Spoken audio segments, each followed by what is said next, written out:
పథకాలు రద్దు చేస్తే లబ్ధిదారులతో కలిసి పోరాటం చేస్తారట. ఎవరన్నారు పథకాలు రద్దు చేస్తామని?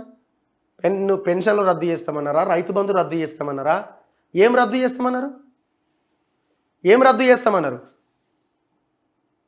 ఎన్నికల్లో గెలిచేందుకు కాంగ్రెస్ 420 హామీలు, అప్పులు శ్వేతపత్రాలంటూ దాటవేసే డ్రామాలు, రాష్ట్ర ప్రయోజనాల పరిరక్షణ బీఆర్ఎస్తోనే సాధ్యం, ఈసారి నిజామాబాద్ ఎంపీ సీటు మాదే. అంటే ఎవరు? మిషన్లే పోటీ చేస్తుందా? ఆమె పోటీ చేయడానికే భయపడుతుందట. మరి ఎవరు పోటీ చేస్తున్నారట? చెప్పొచ్చు కదా, ఈసారి కల్వకుంట్ల కవిత మా చెల్లెగారే పోటీ చేస్తున్నారు, గెలిచి తీరుతారని చెప్పాలా. నీకు క్లారిటీ లేదు ఎవరు పోటీ చేస్తారో.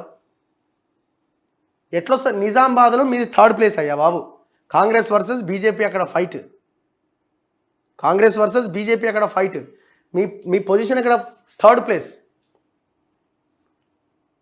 దళిత బంధు, గృహలక్ష్మి, బీసీలకు ₹1,00,000 సాయం, గొర్రెల పంపిణీ కార్యక్రమాలు రద్దు చేసేందుకు కాంగ్రెస్ ప్రభుత్వం కుట్ర పన్నుతోందట. ఇలా చేస్తే వాటి లబ్ధిదారులతో కలిసి పోరాటం చేస్తామని బీఆర్ఎస్ రాష్ట్ర వర్కింగ్ ప్రెసిడెంట్ కేటీఆర్ వ్యాఖ్యానించారు.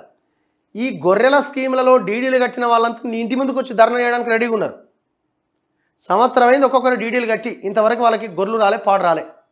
గొర్రెల స్కీమ్ అనేది పెద్ద స్కాము. 2 కోట్ల రూపాయలు తలసాని ఓఎస్డీ మింగిండు, పెద్ద స్కామ్ చేసినని రోజు వార్తలు వస్తున్నాయి. దాని గురించి మాట్లాడితే నువ్వు బాగుంటుండే జర. గొర్రెల స్కీమ్ కాదది, స్కామ్ అని మేము నిరూపించినాం చాలాసార్లు. ఆ యాదవ సోదరులని పక్క రాష్ట్రాలకు తీసుకుపోవాలి, డీసీఎంలల్లో గొర్రెలు ఎక్కియాలి, ఫోటోలు తీయాలి. పాపం వాళ్ళు 5,000 10,000 రూపాయలు వాళ్ళు బట్టలు, మార్చిపోయిన బట్టలు, స్నానం లేక, తిండి లేక ఆ రాష్ట్రాలు తిరుగుతూ ఆ గొర్రెలు ఎత్తుకొచ్చి మళ్ళీ ఈడికి రావాలి, ఫోటోలు దిగాలి. కథం అవే గొర్రెల్ని మళ్ళీ ఈడ ఫోటో దిగానే మళ్ళీ ఎత్తుకుపోయి ఆడ దింపాలి. ఆ యూనిట్ ఇంకొకరికి ఇవ్వాలి. ఇది కదా మీ స్కీము. ఫస్ట్ ఈ గొర్రెల పంపిణీ స్కీమ్లో మీరు వసూలు చేసిన డీడీలు, వాటి కథ ఏంది ఫస్ట్ అది తేల్చండి. ఆ స్కామ్ ఎంత తిన్నారో చెప్పండి ఫస్ట్. ఇదట రద్దు అయిద్దట. ఇంకేం రద్దు? గృహలక్ష్మి రద్దట. అసలు ఈయన గృహలక్ష్మి పథకం పెట్టింది ఎప్పుడండి? ఎలక్షన్లకి 1-2 నెలల ముందు గృహలక్ష్మి అని తెచ్చిండు, అంతేనా? జాగా ఉంటే 5 లక్షల రూపాయలు ఇస్తామని 2018లో ఒక మాట చెప్పిండు. 5 లక్షలు లేదు, డబుల్ బెడ్రూమ్ ఇల్లు లేవు, ఒకవేళ మీకు ప్లేస్ ఉంటే 3 లక్షలని గృహలక్ష్మి అని ఒక అందమైన పేరు దానికి తగిలిచ్చిండు. ఇచ్చిండా? ఎంతమందికి ఇచ్చిండు గృహలక్ష్మి కింద 3 లక్షలు? ఎలక్షన్లకు ముందు ఫేక్ ప్రొసీడింగ్లు చేతులు పెట్టారు పాపం అమాయక జనం. ఇదట ఇప్పుడు రద్దు చేస్తానట, ఇది రద్దు చేస్తానట, ఈయనట పోరాటం చేస్తారట. మళ్ళీ ఎవరితోని? లబ్ధిదారులతో పోరాటం చేస్తారట. చలో నీ గృహలక్ష్మి లబ్ధిదారులు ఎవరున్నారో తీసుకురా జనం, ఎవరెవరికి ఇచ్చినావో చూద్దాం. వాళ్ళు ఇందిరమ్మ ఇల్లు పేరుతో వాళ్ళు 5 లక్షలు ఇస్తామంటున్నారు. వాళ్ళు నీ 3 లక్షలు కాదు. వాళ్ళు ఏవో గైడ్ లైన్స్ రకరకాలుగా రూపొందిస్తున్నారు. మేము 100 రోజుల్లో మేము ఆ పనిని ముందుకు తీసుకెళ్లే ప్రయత్నం చేస్తామంటున్నారు.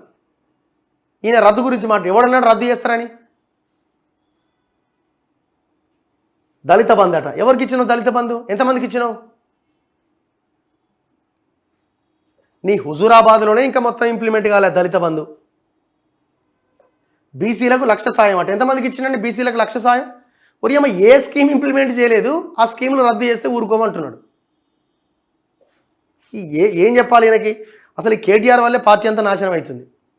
ఆ కేసీఆర్ ఏమన్నా గ్రహిస్తే ఫస్ట్ ఆ కొడుకుని మాట్లాడొద్దురా నాయన, నువ్వు జరాపరా బాబు అని చెప్తే ఏమన్నా ఆ పార్టీ ఏమైనా బతికే అవకాశం ఉంటుంది, ఏమైనా ఉనికి కోసం పోరాటం చేసే అవకాశం ఉంటుంది.